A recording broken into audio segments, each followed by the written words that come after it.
भारत माता की, भारत माता की, भारत माता की। सौभी के मेरी ढाल, सौभी के राम राम। मां बाला सुंदरी, रेणुका मां और परशुराम के धरते महर्षि जमदग्नि के तपोस्थले चूड़ेश्वर महादेव, शिरगुल देवता, महासु देवता की पुण्य धरा गुरु गोविंद सिंह रे धरते पांदी आए के मुखे बहुत बहुत खुशी हसो।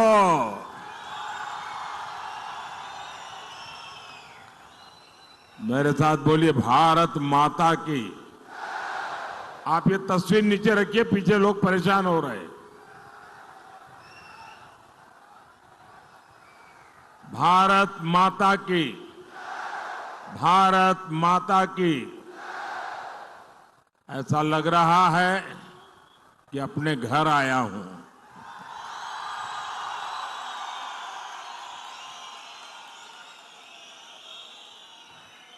मेरे लिए न नाहन नया है और ना ही सिरमौर नया है, लेकिन मुझे कहना पड़ेगा आज का माहौल नया है। मैं यहां संगठन का काम करता था, आप लोगों के बीच में रहता था, चुनाव भी लड़वाता था, लेकिन यहां सिरमौर में इतनी बड़ी रैली मैं खुद कभी नहीं कर पाया।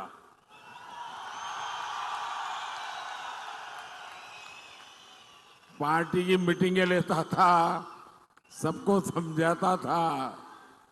मुझे लगता है शायद यहां के इतिहास की ये सबसे बड़ी रैली होगी। और मैं हेलीपैड से यहां आ रहा था, पूरे रास्ते भर शायद इससे दोगुना लोग रोड पर खड़े हैं।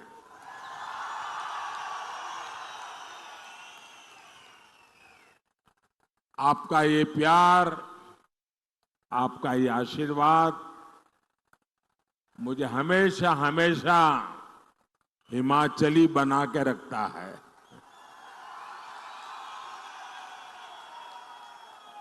और जब सिरमौर आए तो हमारे स्वर्गीय श्यामा शर्मा जी, उनके घर में हमारी बैठकें हुआ करती थी। हमारे चंद्रमोहन ठाकुर जी, बलदेव भंडारी जी, हमारे जगत सिंह नेगी जी,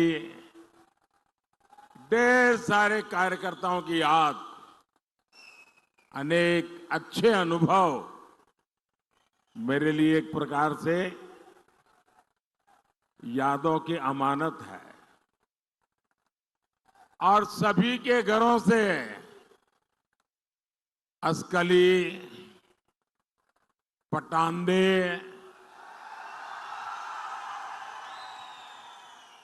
और सिडको और यहां एक होटल ब्लैक मैंगो हुआ करता था। होटल ब्लैक मैंगो है, हमारे अल्पसंख्यक मोर्चे की बैठकें ज्यादातर वहीं पर हुआ करती थी। और जब देश मोदी को जानता नहीं था,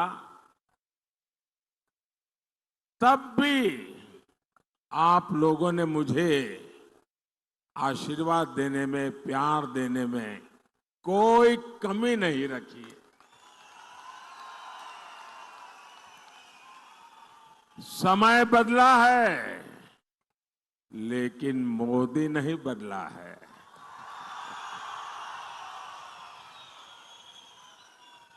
मोदी का हिमाचल से रिश्ता वही पुराना रिश्ता है। और आप लोगों को शायद खुशी होगी, जैसे मैं गर्व के साथ कहता हूं भारत का प्रधानमंत्री होने कि हिमाचल मेरा घर है, वैसे ही शायद आपको पता नहीं होगा, अफगानिस्तान के एक राष्ट्रपति थे श्रीमान करजाई, वो भी कहते थे हिमाचल मेरा घर है,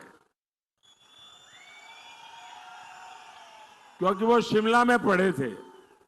और अभी जो आपने मुझे लोहिया पहना है ना, वो उन्होंने यहीं से जाकर के अफगानिस्तान में थोड़ा फैशन डिजाइन करके उन्होंने उसका अपना पहरवेश बना दिया है जी।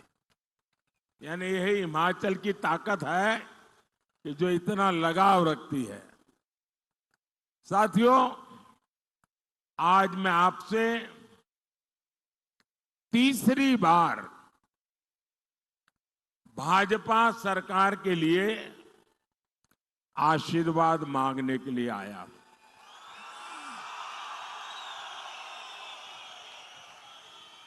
और मुझे आशीर्वाद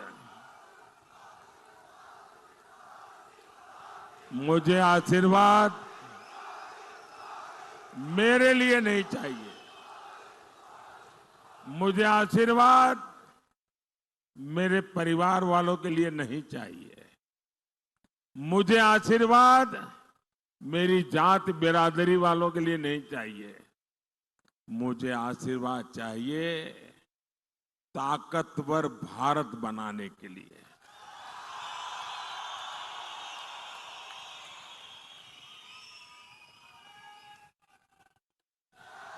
मुझे आशीर्वाद चाहिए विकसित भारत बनाने के लिए। मुझे आशीर्वाद चाहिए विकसित हिमाचल के लिए।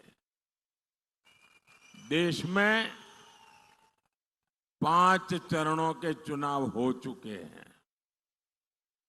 बीजेपी एनडीए की सरकार बननी पक्की हो चुकी है।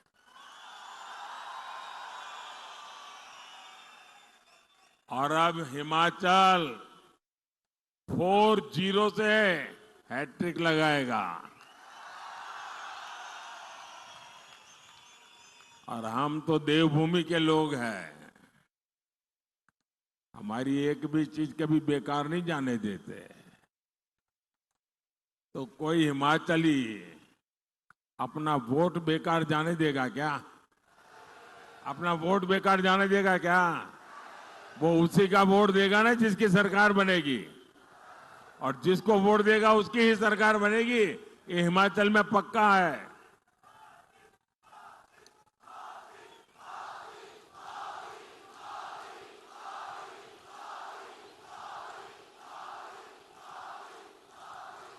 मेरे साथ बोलिए फिर एक बार, फिर एक बार, फिर एक बार।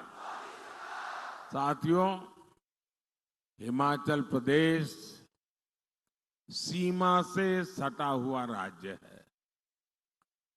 हिमाचल के लोग एक मजबूत और ताकतवर सरकार का मतलब जानते हैं। मोदी आपके लिए जान की बाजी लगा देगा, लेकिन आप पर कभी संकट नहीं आने देगा। आपने कांग्रेस का दौर देखा है, जब एक कमजोर सरकार देश में हुआ करती थी, उस समय पाकिस्तान हमारे सिर पर चढ़ करके नाचता था।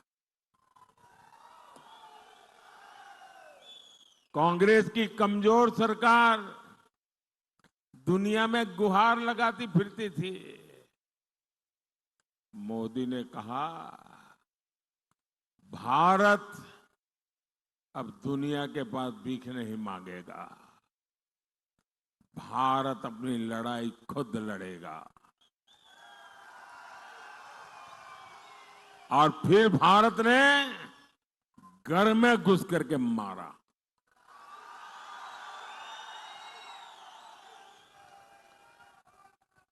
आज देखिए पाकिस्तान की क्या हालत हो गई है। साथियों, हिमाचल के ऊंचे पहाड़ों ने मुझे अपना हौसला बुलंद रखना सिखाया है। और हिमाचल की बर्फीली पहाड़ियों ने मुझे ठंडे दिमाग से काम करना भी सिखाया है।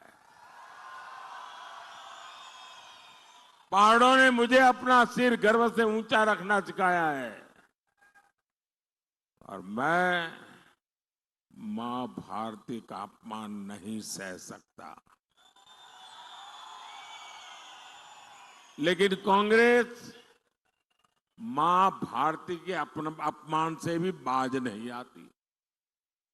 कांग्रेस को भारत माता की जय कहने से ही दिक्कत है। कांग्रेस को वंदे मातरम कहने से दिक्कत है। ऐसी कांग्रेस कभी हिमाचल का भला नहीं कर सकती। साथियों, यही कांग्रेस है जिसने भारत के सीमावर्ती इलाकों को अपने हाल पर छोड़ दिया था। जब बॉर्डर स्टेट में सड़क बनाने की बात आती थी तो कांग्रेस के हाथ पांव फूल जाते थे। कांग्रेस डर जाती थी कि अगर सड़क बनाई तो उसी सड़क से दुश्मन भीतर आ जाएगा। ऐसी डरपोक सोच मोदी के मिजाज के साथ मेल नहीं खाती है। मोदी ने कांग्रेस के मुकाबले कई गुना ज्यादा पैसे दिए हैं। मोदी ने कहा है बॉर्डर पर सड़कें बनाओ, इंफ्रास्ट्रक्चर बनाओ। आज बॉर्डर किनारे सैकड़ों किलोमीटर नई सड़कें बनी है। आज बॉर्डर किनारे रहने वाले फौजियों का, हमारे लोगों का जीवन आसान हुआ है। साथियों, कांग्रेस ने 4 दशक तक फौजी परिवारों को 1 रैंक 1 पेंशन के लिए तरसाया और कांग्रेस ने कैसा मजाक उड़ाया। हमारे पूर्व सैनिकों की आंख में धूल झोंकी और ऐसा पाप करने में उनको शर्म भी नहीं आई। जब 2013 में भारतीय जनता पार्टी ने मुझे प्रधानमंत्री का उम्मीदवार तय किया और मेरी पहली रैली पूर्व सैनिकों की हुई थी रेवाड़ी में। और रेवाड़ी में पूर्व सैनिकों के सामने मैंने वादा किया था, मैंने गारंटी दी थी कि मैं 1 रैंक 1 पेंशन लागू करूंगा। तो कांग्रेस वाले डर गए, ये मोदी ने नया खेल खेला है तो क्या करे।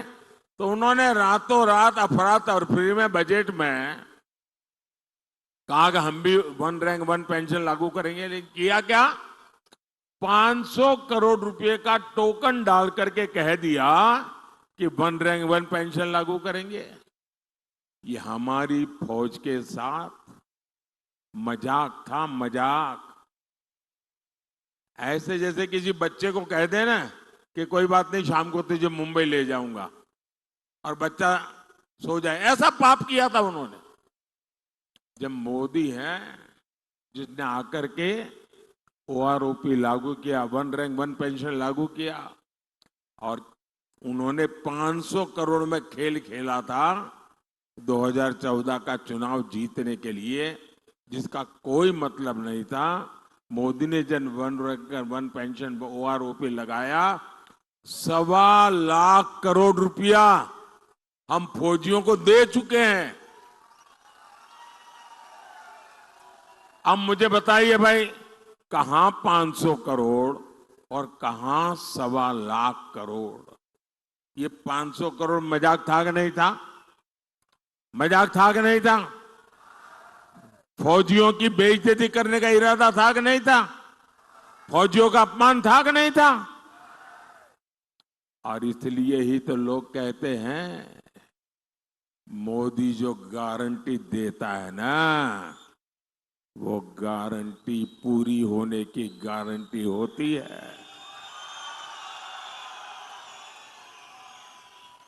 भाइयों और बहनों, एक तरफ मोदी की गारंटी है, दूसरी तरफ कांग्रेस का बर्बादी का मॉडल। कांग्रेस सत्ता पाने के लिए कांग्रेस ने हिमाचल के लोगों से खूब झूठ बोला। कहा पहली कैबिनेट में ये होगा, वो होगा, पता नहीं क्या क्या बता दिया। और मेरे हिमाचल के लोग तो बड़े भले, बड़े प्यारे लोग हैं। उनको लगा हो सकता है ये ईमानदारी से बोलते होंगे। पहली कैबिनेट में तो कुछ हुआ नहीं, बल्कि कैबिनेट ही टूट फूट गई। साथियों, इतनी बड़ी संख्या में यहां मैं माताओं बहनों को देख रहा हूं। आप मुझे बताइए, कांग्रेस ने कहा था आपको 1500 रुपया देगी, क्या 1500 रुपया मिला? क्या मिला? क्या किसी के घर में आया? क्या कांग्रेस ने गोबर का पैसा देने का वादा किया था, किसी को मिला? क्या जरा जोर से बताओ ना भाई, डरो मत। मिला क्या? ये अभी ज्यादा दिन रहने वाले नहीं है, आप जरा हिम्मत से बोलो। मैं नौजवानों से पूछता हूं, पहली कैबिनेट में 1 लाख नौकरियां मिलनी थी, ये वादा किया था, मिल गई क्या? अरे पूरी ताकत से बताओ ना, जरा इनके दिल्ली के आकाओं को पता चले कि कैसा झूठ का खेल आपने इस पवित्र भूमि के पवित्र लोगों के साथ किया है। अरे नौकरी छोड़ो, ये तालाबाज कांग्रेस है, तालाबाज। ये तालाबाज कांग्रेस सरकार ने नौकरी की परीक्षा कराने वाले आयोग को ही ताला लगा दिया। अब ये तालाबाज सरकार आपके भविष्य का ताला खोल सकती है क्या? दिल्ली के जिस शाही परिवार ने हिमाचल को ये धोखा दिया, उसने मुड़कर फिर यहां अपनी शक्ल तक नहीं देखी है। भाइयों बहनों, मैं पिछले 30 साल से आपके बीच रहा हूं और शायद ही कोई ऐसा वर्ष होगा जब मैंने हिमाचल आकर के इस मिट्टी को माथे पर न चढ़ाया हो। गुजरात में रहा, मुख्यमंत्री रहा, आपसे कुछ मांगा नहीं था, लेकिन आपका प्यार, आपके आशीर्वाद को कभी मैं भूल नहीं सकता हूं। मेरे पर आपका कर्ज है और मैं हर मौके की तलाश में होता हूं कि मैं हिमाचल का कर्ज कैसे उतारूं। भाइयों और बहनों, कांग्रेस और इंडी गठबंधन स्वार्थी है, अवसरवादी है। ये लोग 3 चीजें आपको कॉमन मिलेगी इनमें। ये पत्रकार मित्र जरूर इस पर रिसर्च कर सकते हैं, गौर कर सकते हैं। आपको बड़ा खजाना मैं दे रहा हूं, आपको काम आ जाएगा।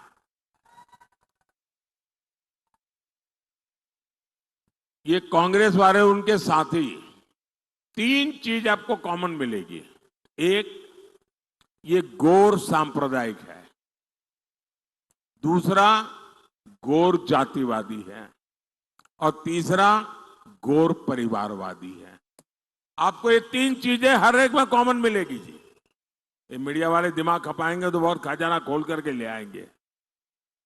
60 सालों तक कांग्रेस ने सोचा ही नहीं कि सामान्य वर्ग में भी गरीब होते हैं। क्या ब्राह्मण का बेटे परिवारों में गरीब कोई होता नहीं है क्या? क्या बनिए के परिवार में कोई गरीब होता नहीं क्या? उच्च वर्ण के लोगों के समाज में गरीब लोग होते हैं कि नहीं होते? उनकी परवाह ही नहीं थी, चिंता ही नहीं थी। उनको भी आरक्षण की जरूरत है। कांग्रेस ने हमारे इन समाज को कभी सोचा नहीं। मोदी ने आकर के जिस समाज ये आरक्षण के दायरे से बाहर था, उनको बड़ा सुखी संपन्न माना जाता, उच्च माना जाता था, मैंने उनके गरीब बच्चों के लिए 10% आरक्षण किया और इस देश में कोई झगड़ा नहीं हुआ और किसी का लूट करके नहीं किया। और आज इसके कारण हमारे समाज के लोगों को अलग अलग स्थान पर अवसर मिल रहा है। कांग्रेस ने हमारे गिरिपार के हाटी समुदाय को भी आरक्षण नहीं दिया।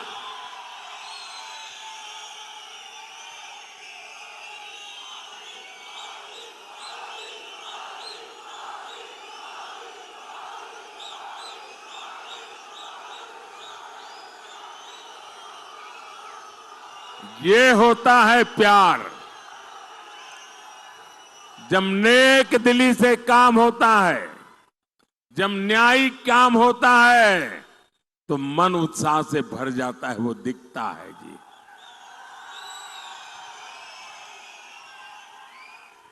और ये सारे काम मोदी ने आपका कर्ज उतारने के लिए किए हैं। साथियों, मैं आज हिमाचल के लोगों को कांग्रेस और इंडी गठबंधन की एक और साजिश से भी सावधान करने आया हूं। ये लोग, और मानिए ये चुनाव है इसलिए मैं नहीं बोल रहा हूं दोस्तों, मेरे दिल में एक आग है। ये भारत को तबाह करने के लिए कैसे कैसे खेल खेल रहे हैं, और आप चौंक जाएंगे दोस्तों। हमारी संविधान सभा ने, बाबा साहब आंबेडकर ने, जो हमारे एससी, एसटी, ओबीसी समुदाय है, जिनको आरक्षण दिया, ये कांग्रेस वाले और उनके साथी वो सारे आरक्षण आपके खत्म करके अपनी वोट बैंक, जो वोट जिहाद की बातें करते हैं, उन मुसलमानों को दे देना चाहते हैं।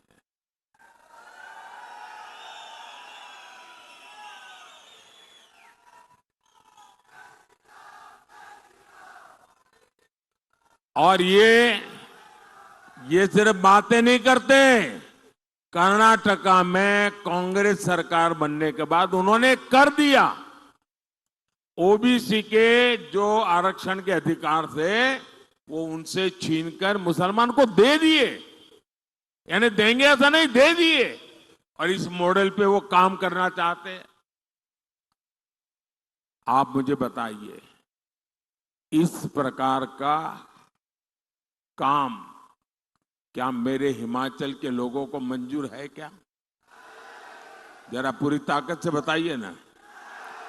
क्या ऐसे लोगों को आप स्वीकार करेंगे? ऐसे विचार को स्वीकार करेंगे? ऐसे लोगों का हर पोलिंग बूथ में सफाया होना चाहिए कि नहीं होना चाहिए? ये चुनाव मौका है इनको कहने का, रुक जाओ। ये चुनाव उनको कहने का मौका है, रुक जाओ, बहुत हो चुका, अब हम देश को तोड़ने नहीं देंगे। साथियों, इंडी गठबंधन की साजिश का ताजा उदाहरण पश्चिम बंगाल में सामने आया। 2 दिन पहले ही कलकत्ता हाईकोर्ट ने वहां 77 मुस्लिम जातियों के आरक्षण को खत्म कर दिया। कोर्ट ने किया। आप लोग कल्पना कर सकते हैं, मुसलमान की 77 जातियों को इंडी गठबंधन वालों ने रातों रात ओबीसी बना दिया था, और ओबीसी का जो हक था वो उनको दे दिया था। अदालत ने उसको गंभीरता से लिया। इन 77 मुस्लिम जातियों को नौकरी में, पढ़ाई में, हर जगह मलाई मिल रही थी। ऐसा करके इंडी गठबंधन ने ओबीसी के हक पर डाका डाल दिया। ऐसा करके इन लोगों ने संविधान की धज्जियां उड़ा दी है, संविधान की पीठ पे छुरा भोंका है। अब कोलकाता हाईकोर्ट के फैसले के बाद ये इंडी गठबंधन वाले बौखलाए हुए हैं। बंगाल की मुख्यमंत्री तो सीधे सीधे कोर्ट के आदेश को मानने से भी इनकार कर रही है। इनके लिए संविधान कोई मायने नहीं रखता, इनके लिए अदालतें कोई मायने नहीं रखती। इनका सबसे सगार कोई है तो इनका वोट बैंक है। साथियों, अपने वोट बैंक को खुश करने के लिए ही कांग्रेस राम मंदिर का भी विरोध कर रही है। कांग्रेस भाजपा वालों का मजाक उड़ाती थी। कहती थी मंदिर वहीं बनाएंगे, तारीख नहीं बताएंगे। हमें रोज चुभने वाली बातें करते थे। हमने तारीख भी बताई, समय भी बताया, लेकिन इन लोगों ने प्राण प्रतिष्ठा का बहिष्कार किया। आप हिमाचल के लोग मुझे बताइए, जब रामलला भव्य मंदिर में विराजित हुए, प्राण प्रतिष्ठा हुई, आपको आनंद हुआ कि नहीं हुआ? आपने अपने गांव में दिवाली मनाई कि नहीं मनाई? घर में दिवाली मनाई कि नहीं मनाई? हर हिंदुस्तानी खुश हुआ कि नहीं हुआ? 500 साल की लड़ाई, हमारे सभी पूर्वजों को भी खुशी हुई होगी कि नहीं होगी? लेकिन कांग्रेस पार्टी इसको भी बर्दाश्त नहीं कर पा रही है। कांग्रेस और उनके एक साथी ने एक रहस्य खोला है। अभी कांग्रेस के साथी इस फर्स्ट फैमिली के राजदार है वो। उन्होंने कहा है कि कांग्रेस के अंदर साजिश चल रही है, अगर सत्ता में आए तो फिर से राम मंदिर को ताला लगा देंगे और रामलला को टेंट में रहने के लिए मजबूर कर देंगे। ये इनकी सोच है। क्या ये होने देंगे? क्या आप ऐसा अवसर उनको लेने देंगे क्या? और इसलिए हर पोलिंग बूथ में इनकी सफाई करना जरूरी है। मेरा जो स्वच्छता अभियान है ना, ये चुनाव के दिन 1 तारीख को आपको मजबूती से करना है। करेंगे? भाइयों और बहनों, भाजपा सरकार हिमाचल प्रदेश के विकास के लिए पूरी कोशिश कर रही है। कोई सोचता नहीं था कि हिमाचल में भी IIIT, IIM और एम्स जैसे संस्थान है। लेकिन मोदी है तो मुमकिन है। मोदी है तो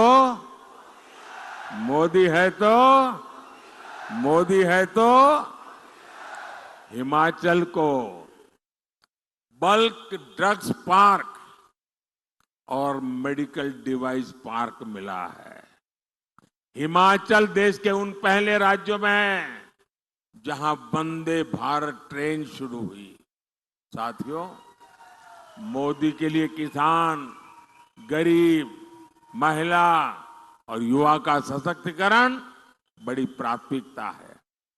5 किलो मुफ्त अनाज और 5 लाख रुपए का मुफ्त इलाज, ये मोदी की गारंटी है। हमारे किसानों, बागवानों के खाते में भी सम्मान निधि के 6,000 रुपये आते रहेंगे। साथियों, मोदी ने स्वयं सहायता समूहों से जुड़ी 3 करोड़ बहनों को, यह आंकड़ा छोटा नहीं है, 3 करोड़ बहनों को लखपति दीदी बनाने की गारंटी दी है। और इनमें मेरे हिमाचल की भी तो हजारों बहनें होगी। मोदी, आपका बिजली बिल याद रखना जरा। मैं ये कांग्रेस वाले गप मार के गए ना, ऐसे नहीं करता हूं। मोदी, आपका बिजली बिल 0, बिजली बिल 0। और इसके लिए एक बड़ी योजना लेकर के अपनी सेवा में हाजिर है। और योजना शुरू होगी ऐसा नहीं, शुरू कर दी। योजना का नाम है PM सूर्यघर मुफ्त बिजली योजना। इससे आपका बिजली बिल 0 हो जाएगा। इतना ही नहीं, जो बिजली आप पैदा करेंगे वो बिजली बेच करके उसमें से कमाई भी करेंगे। ये कैसे होगा? आपके घर पर सोलर पैनल लगाने के लिए सरकार आपको 75,000 रुपये देगी, 75,000 रुपीज। आप खुद अपने घर में बिजली पैदा कीजिए, आपकी जरूरत की बिजली मुफ्त में उपयोग कीजिए, अतिरिक्त बिजली जो है वो आप सरकार को बेच दीजिए, कमाई कीजिए। ये मुफ्त बिजली योजना मोदी लेकर के आया है। और मैं, मेरे सिरमौर वाले साथी, ये ऑलरेडी ऑनलाइन बुकिंग चालू है, आप अपना नाम रजिस्टर करवा दीजिए। ये बात की बात नहीं है, हो रहा है, काम शुरू हो चुका है। जैसे मोदी ने पहले गारंटियां पूरी की, वैसे ही ये गारंटी भी मोदी पूरी करेगा।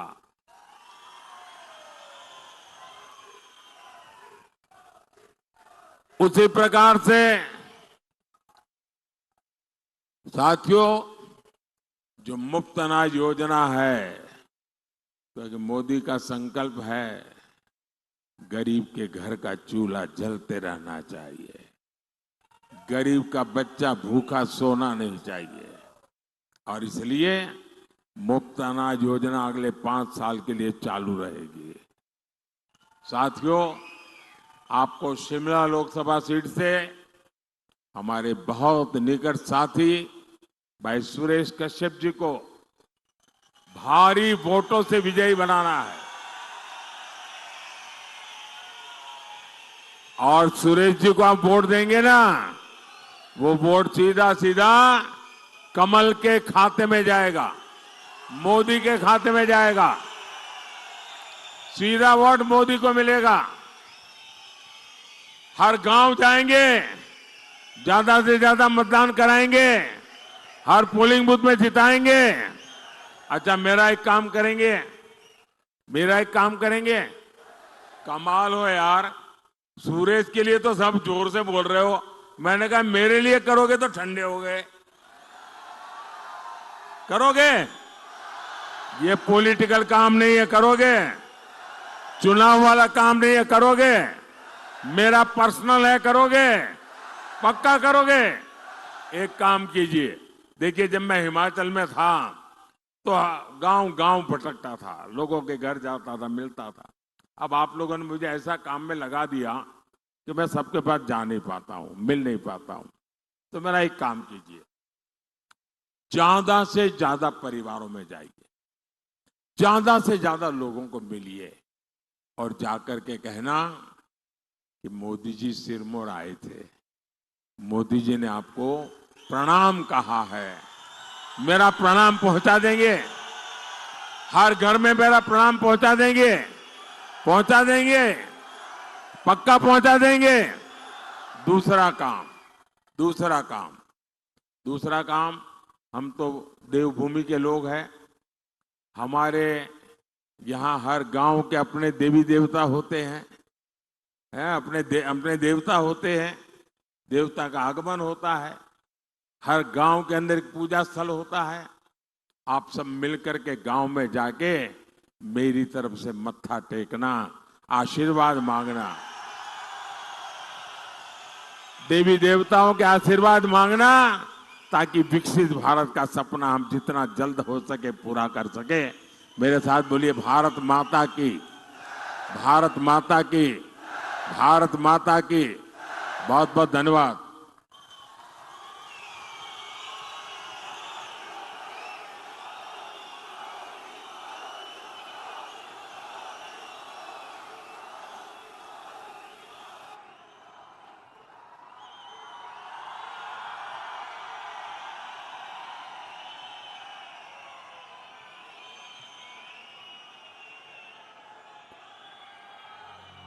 अब तक जो